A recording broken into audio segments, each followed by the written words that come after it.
আমার প্রিয়জনেরা, প্রভু যিশুর নামে সকলকে আমি জানাচ্ছি অভিনন্দন। এই ক্রিসমাসের প্রথম দিনে আজকে আমরা চলে এসেছি।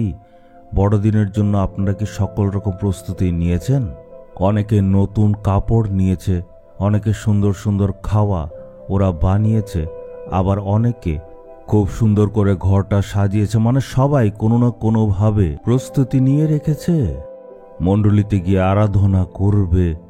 কিন্তু এই আনন্দ শুধু নিজের মধ্যে রাখলে চলবে না, শুধু পরিবারে থাকলে চলবে না। এই আনন্দটা অন্যদের সাথে যাতে আমরা ভাগ করে নিতে পারি সেটার প্রয়াস করতে হবে। যারা গরিব প্রতিবেশী আছে, যাদের কাছে কিছু নাই, তাদেরকে নেমন্তন্ন করুন। আপনার বাড়িতে তাদেরকে ডাকুন, তাদেরকে কাপড় কিনে দেওয়ার চেষ্টা করুন। এমন যদি আপনি করেন তখন ঈশ্বর আপনার প্রতি আনন্দিত হবেন, আর পুরো স্বর্গ এটা দেখে আনন্দিত হবে।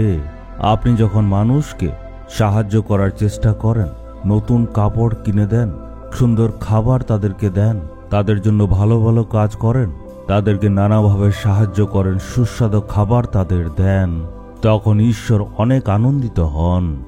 আমরা যাতে আনন্দ শুধু নিজের মধ্যে না রাখি, অন্যদের সাথেও সেই আনন্দ যাতে ভাগ করি। আচ্ছা, যদি আপনাকে আমি জিজ্ঞেস করি আপনি বড়দিনে কি কি করবেন? অনেকে বলে বড়দিনে আমি তো কোথাও যাই না। কিন্তু মণ্ডলীতে আরাধনা শেষ করার পর আমাদের ঘরের পাশে যেসব গরিব আছে তাদেরকে আমরা নেমন্তন্ন করি আর সুস্বাদু খাবার দেই।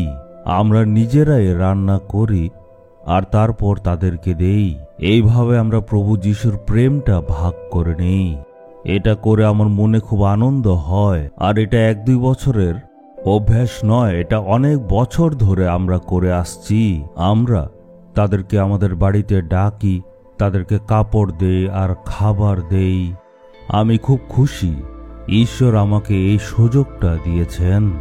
এমন কাজ করার অনুগ্রহ ঈশ্বর সবাইকে দিয়েছেন, আপনিও করুন। চলুন এখন আমরা ঈশ্বরের বাক্যর দিকে ধ্যান দেই। যোহন 1:9 সে প্রকৃত জ্যোতি, যিনি প্রত্যেক মানুষকে আলো দান করেন, জগতে তার আবির্ভাব হচ্ছিল। প্রকৃত জ্যোতি হচ্ছে যিশু, আসল আলোই যিশু। এই যে বড়দিন, এটাকে জ্যোতির উৎসব হিসাবে মানানো উচিত। প্রভু যিশুই প্রকৃত জ্যোতি। মানুষ যে জ্যোতি জ্বালায় সেগুলো আসল জ্যোতি নয়। মানুষের জীবনকে উজ্জ্বল করার জন্য একজন ব্যক্তি এসেছিলেন, তিনি প্রভু যিশু।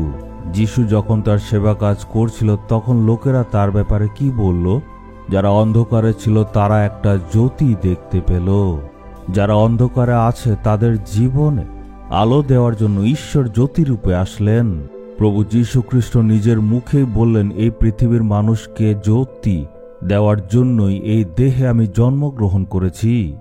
এই কথা কোনো মানুষ বলছে না, প্রভু যীশু বলছেন। উনি বলছেন, আমি জ্যোতিরূপে এই পৃথিবীতে এসেছি যাতে মানুষকে আলোকিত করতে পারি। আজ মানুষের জীবনে অনেক অন্ধকার রয়েছে, যেমন পাপের অন্ধকার, হতে পারে অভিশাপের অন্ধকার বা শয়তানের দেওয়া অন্ধকার। এমন ধরনের অনেক অন্ধকার মানুষের জীবনে আমরা দেখতে পাই, সেগুলি ক্ষতি করে।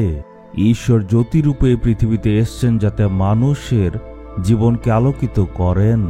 ঈশ্বর পৃথিবীতে এসছিলেন যিশুর নাম নিয়ে। প্রভু যিশুই প্রকৃত জ্যোতি হিসাবে এই পৃথিবীতে এসেছিলেন। তিনি ঈশ্বর, যিনি আপনার অভিশাপের বাঁধন ভাঙতে পারেন, পাপের বাঁধনকে ঈশ্বর ভাঙতে পারেন। আপনি যদি আপনার হৃদয়ে প্রভু যিশুকে জায়গা দেন তাহলে ঈশ্বর এই সব করবেন। সব অন্ধকার চলে যাবে। অনেকে বলে, আমি তো এই অন্ধকারের মধ্যে থাকতে থাকতে তার কৃতদাস হয়ে গেছি। আমি একজন ব্যক্তিকে চিনি, সে মদের বন্ধনে ছিল, সে জুয়াও খেলতো। যখনই সে জুয়া খেলতে বসতো তখন তার সময়ের কোনো হিসাব থাকতো না, সারা রাত খেলতো।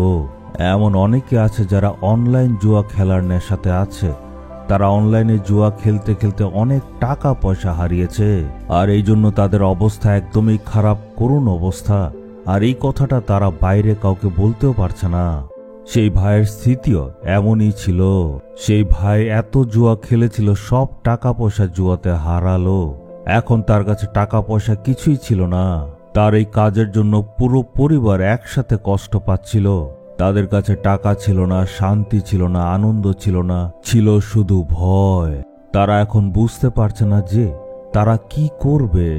সেই ভাই তার পরিবারকে বলল যে আমার জীবনটা শেষ, আমি তোমাদের জন্য কিছুই করতে পারিনি, মরে আমি যাব।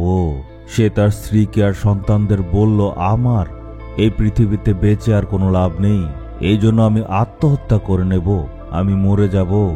তখন তার স্ত্রী তাকে বলল, একজন প্রার্থনা করার ব্যক্তি আছে, তার কাছে যদি আমরা যাই তখন কিছু হবে।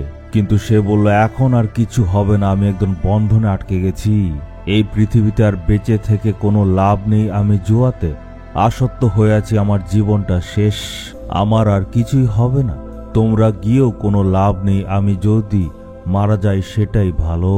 কিন্তু তার স্ত্রী জোর করাতে সে বলল, ঠিক আছে, তোমার কথা অনুসারে একবার আমি যাব। তখন তার স্ত্রী তাকে সেই ঈশ্বরের দাসের কাছে নিয়ে গেল।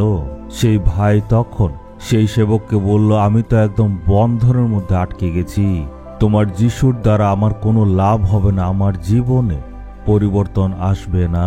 সেই সেবককে বলল, আপনার প্রার্থনাতে কিছু হবে না। সেই সেবক বলল, ঠিক আছে, কিন্তু আপনি শুধু 1 মিনিটের জন্য ঈশ্বরের জন্য একটু জায়গা দিন, শুধু 5 মিনিটের জন্য। একমাত্র প্রার্থনার দ্বারাই আপনার জীবনে পরিবর্তন আসবে। সেটা শুনে সেই ব্যক্তি তাকে বলল, ঠিক আছে, একটা সুযোগ দিচ্ছি। সেই সেবক বলল, ঠিক আছে, ঈশ্বরকে একটা সুযোগ দিন, আপনি এখন প্রার্থনা করুন। বুকে হাত রেখে সেই ভাই প্রার্থনা করল, বলল, প্রভু আমার পাপ ক্ষমা করে দিন, আপনি আমার হৃদয়ে আসুন। শুধু এমন একটা প্রার্থনা করল। তারপর সেই সেবক যখন প্রার্থনা করল, একটা শক্তি সেখানে নামলো। যিশু নামের জ্যোতি তার জীবনে তখন উদয় হলো। তার জীবনে সে প্রথমবার প্রভু যিশুকে জায়গা দিল। প্রভু যিশুর জ্যোতি তার মনে আসলো, তার অন্ধকারকে সম্পূর্ণ পাল্টে দিল। মদের নেশা সম্পূর্ণ চলে গেল, জুয়ার অভ্যাসও চলে গেল। সে নিজেই বিশ্বাস করতে পারছিল না, আমি কিভাবে পাল্টে গেলাম। হ্যাঁ, সত্যি যিশুই পাল্টে দিলেন। প্রভু যিশু যদি আপনার হৃদয়ে, আপনার জীবনে আসেন, তখন আপনার পাপ, অসুস্থতা, অভিশাপ সবকিছুর বান্ধন ভেঙে যাবে। প্রভু যিশুই প্রকৃত জ্যোতি, আপনার উনাকে প্রয়োজন। আপনি প্রার্থনা করুন, হে ঈশ্বর, আপনি হচ্ছেন প্রকৃত জ্যোতি, আর আপনার শক্তির দ্বারা সবকিছুই পাল্টাতে পারে। আজকে আমরা মুখ খুলে প্রার্থনা করে বলবো, হে প্রভু, আপনি জ্যোতিরূপে আমার জীবনে আসুন আর আমার জীবনকে পাল্টে দিন।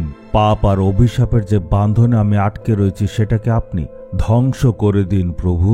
যেসব অন্ধকার শয়তান আমার জীবনে এনেছে, সেই সকল অন্ধকারকে প্রভু আপনি দূর করে দিন। শয়তান থেকে আসা অন্ধকার থেকে আমাকে আপনি আজ উদ্ধার করুন। যিশুর নামে চাইলাম, আমেন, আমেন।